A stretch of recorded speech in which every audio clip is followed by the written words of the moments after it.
Hey everybody, Dan Stolebarger. Welcome to this week's KFIR Middle East update down here in San Diego. And yes, I'm outdoors, so there will be background noise. We just had helicopters buzzing us, and so I think it's a great backdrop for our Middle East update. But we've got so much information. I want to encourage you to go to our website, holygroundexplorations.com. Don't want you to miss any of this.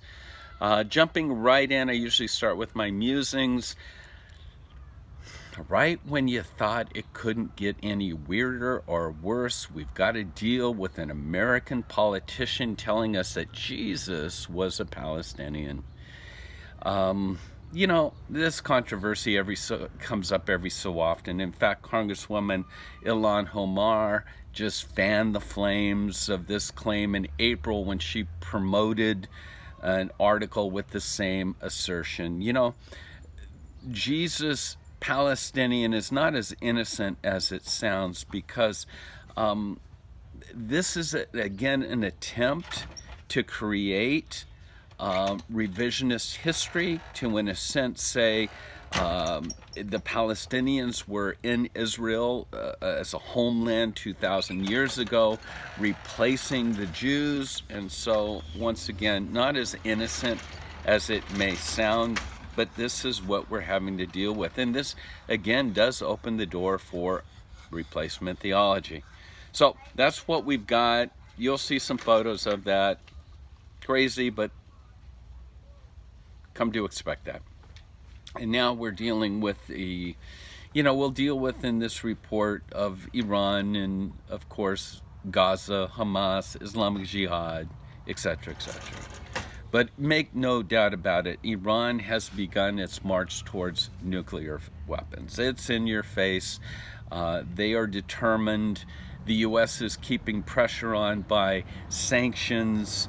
Iran's claiming that it's not going to abandon its nuclear arms program. They're threatening to sink U.S. warships, destroy Israel. All of this is a new round of escalation in nuclear tensions. So there's articles today that you can read about all of that. Also, John Bolton issued a blunt warning to the Palestinians this week. Very simply, he says, if you want American funding and aid, you need to stop perpetuating bloody terror agendas. If you stop funding terror, you may receive financial aid, but you continue this pay for slay, you'll get nothing from the U.S. So there's an article on that as well. Back to Iran now, threatening Israel. They've raised the stakes. They're threatening to bomb Dimona, the location of Israel's nuclear power plant. The Imam said last week that Iran could fire 200 warheads at one time to accomplish this goal. Now, this is not just empty rhetoric. We know the quantity of weapons that Iran has. So this is a serious threat. In return, of course, Bibi is warning Iran. He issued a photo op of him in front of the F-35s at an Israeli air base, and he simply makes the comment declaring that Iran ought to remember that these planes can reach every place in the Middle East, including Iran and including Syria. And then we have to deal with, again, this issue of an atomic Iran. The International Atomic Energy Agency said that it found evidence of radioactive activity in a Tehran warehouse. There's a picture here of Bibi Netanyahu holding up a poster board map of that area in Tehran.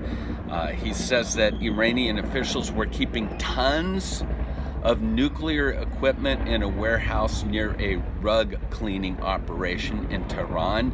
And he simply says, what Iran hides, Israel will find.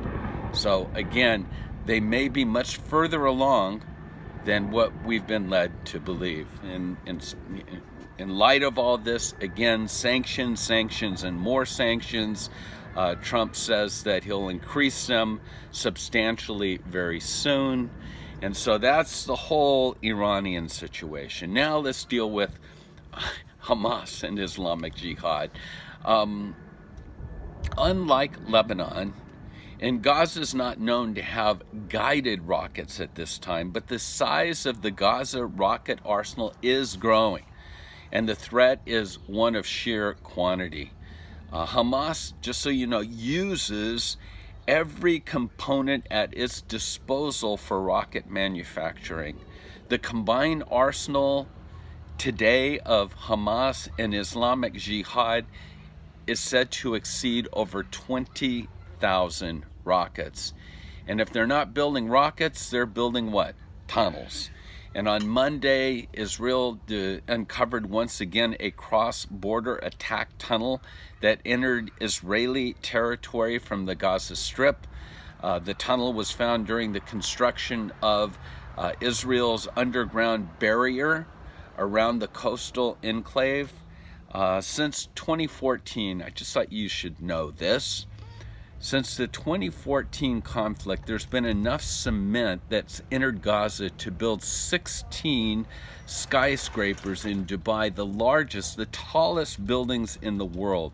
That cement has gone underground, largely, feeding Hamas's war machine. These tunnels are not just man-sized, that they're sort of on their hands and knees making their way through.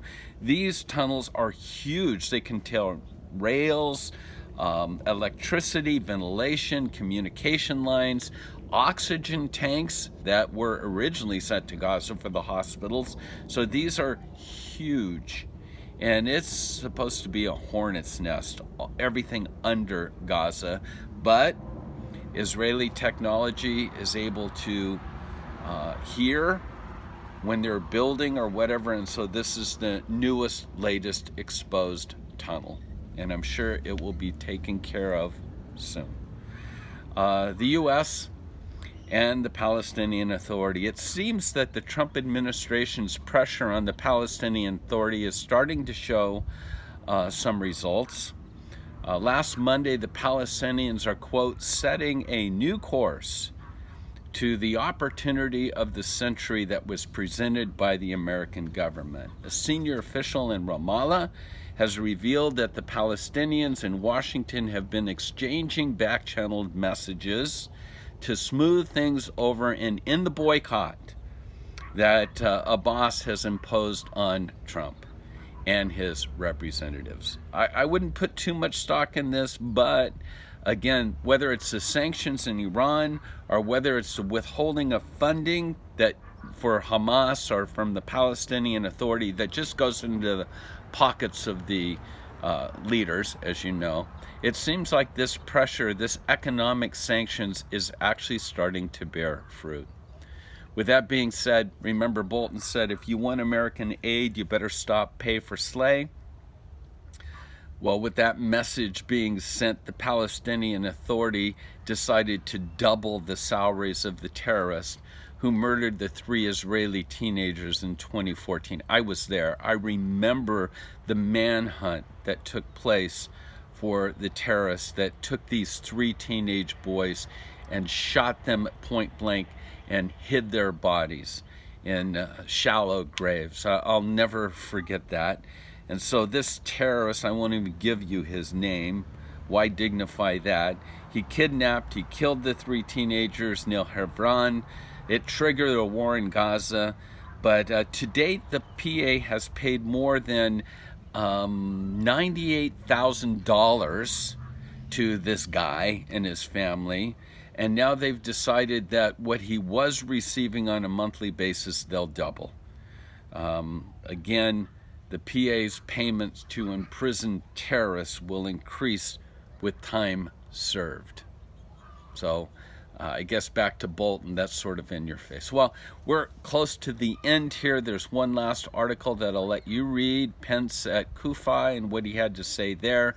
There's some photos here of not a Palestinian, of pictures on the Fatah Facebook in terms of Jesus being a Palestinian. So that's it. San Diego, this week, I'll continue to give our updates from down here in San Diego. Again, sorry for the background noise, but just glad to be able to connect with you all. God bless and shalom.